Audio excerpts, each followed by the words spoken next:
Hello කොහොමද අද බලමු පොසොන් දවස ගෙවනුනේ කොහොමද කියලා. ඇස්සල එකට කලින් අනිවාර්යෙන් පොසොන් වීඩියෝ එක දාන්න තමයි හිතාගෙන හිටියේ. ඉතින් අන්තිම මොහොතේ ඔන්න පොසොන් වීඩියෝ එක දාන්න තමයි ලෑස්ති වෙන්නේ. මුලින්ම අපි දන්සල් වැඳලා තමයි පටන් ගත්තේ. අපිට හම්බුණා බනිස් දන්සලක්. ඉතින් ඒකෙන් බනිස් කාලා දැන් ඉතින් අපි දන්සල් හොයාගෙන යන්න තමයි ලෑස්ති වෙන්නේ. හැබැයි පොසොන් දවසේ හොඳටම වැස්ස අපිට. බලමු ඇසල දවසේ මොකද වෙන්නේ කියලා. හෙට තමයි ඉතින් ඇසල ඔන්න මේ ඇසල දවසට කලින් උදේම නැගිටලා තමයි මේ වොයිස් කරන්නේ. ඊට පස්සේ අපිට හම්බුණා අයිස්ක්‍රීම් දන්සලක්. ඉතින් ඒකෙනුත් අයිස්ක්‍රීම් කෑවා. ඉතින් කියන්න ඕන දන්සල් දුන්න හැමෝටම ගොඩාක් පිං. අයිස්ක්‍රීම් උත් කාලා අපි බලමු මොකද කරන්න කියලා. ඔය මේ අයිස්ක්‍රීම් එකේ ඇත්තටම ගොඩාක් කියලා අයිස්ක්‍රීම් දාලා තිබුණා. හැබැයි ලෝභ නැතුව දීලා තිබ්බා. ඉතින් මේ අර උඩින් කද්දී යට ටික වැක්කිරෙනවා දිය වෙලා. ඊට පස්සේ අපිට තවත් දන්සලක් හම්බුණා.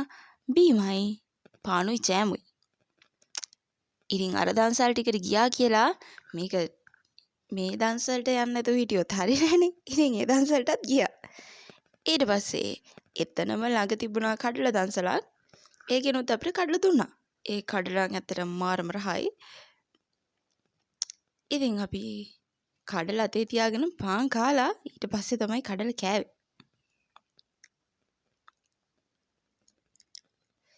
ඉතින් පොඩක් ඕප දූප කියව කයිවරු ගග ඔක්කොම කකා යන්න තමයි ගියේ අපි. කඩල ඉතින් අතේ ගෑවෙන හින්දා අර බීම බීලා ඉවර වුණ කෝප්පෙට කඩල ටිකක් දාගෙන හිමීට කෑවා ඉතින් අපි. ඊට පස්සේ අපිට තවත් අයිස්ක්‍රීම් දන්සලක් හම්බුණා. ඊට පස්සේ අපිට සව් දන්සලක් හම්බුණා. ඉතින් සව් දන්සලේ උඩ වංගුවේ යට වංගුවේ තිබ්බා නූඩ්ල්ස් දන්සලක්. ඉතින් අපි ඒකටත් ගියා. ඊට පස්සේ අපිට ආපහු සව් දන්සලක් හම්බුණා. ඇත්තම කිව්වොත් අපි හිතුවේ මෙතන දෙන්නේ කෝපි කියලා. හරිද? ඊට පස්සේ ඉතින් අපි නැවැත්තුවා. අපිට ඉතින් හම්බුනේ සව්. ඉතින් අපි ඒ සව් එකත් බිව්වා. මාරමරහට තිබ්බා ඒක. ඊට පස්සේ අපි ගියා කොහෙද? අලු විහාරේ පන්සලට. ඉතින් ඊට පස්සේ ගෙදර ඇවිල්ලා රෑ වෙලා ආයෙත් ඉතින් පොඩ්ඩක් ගියා වටයක් දාන්න. ඊට පස්සේ සුප් දන්සලක් හම්බුණා, යෝගට් දන්සලක් හම්බුණා. ඊට පස්සේ ඉතින් අපි ගියා කුරුණෑගල තිබුණානේ වෙසක් කලාප. ඔව් වෙසක් පොසොන් කලාපයක්.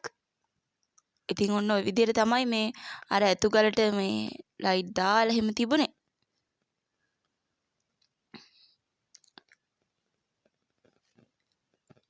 කුරුණෑගල කට්ටිය ඉන්නවා නම් කමෙන්ට් එකක් දාගෙන යන්න බලන්න. ඔන්න ඔය විදිහට ලස්සනට තිබුණා.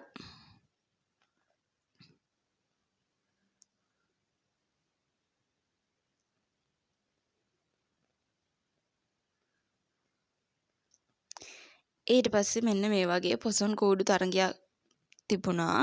ඔව් ඉතින් දැන් වෙසක් කූඩු කියන්න බෑනේ. ඒවට පොසොන් කූඩු තමයි කියන්න වෙන්නේ නේ. ඊට පස්සේ තොරණකුත් තිබ්බා එතන. ඉතින් අපි ඒ ඔක්කොම බලලා ආපහු ගෙදර ආවා. ඉතින් එහෙනම් අපි බලමු මේ ඇසල වීඩියෝ එක කොහොම වෙයිද කියලා. හෙට හිතාගෙන ඉන්නවා පුළුවන් වුණොත් vlog එකක් කරන්න. මම එහෙම හිතාගෙන හිටියට ඇත්තටම මට කොහේ හරි ගිහිල්ලා කට්ටිය ඉන්න තැනකට ගිහපුවම ලැජ්ජයි ෆෝන් එක අරගෙන වීඩියෝ කරන්න. හරි එහෙනම් මේ වීඩියෝ එක මෙතනින් ඉවරයි. ඔයාලා හැමෝම සතුටින් පරිස්සමෙන් ඉන්න. බයි.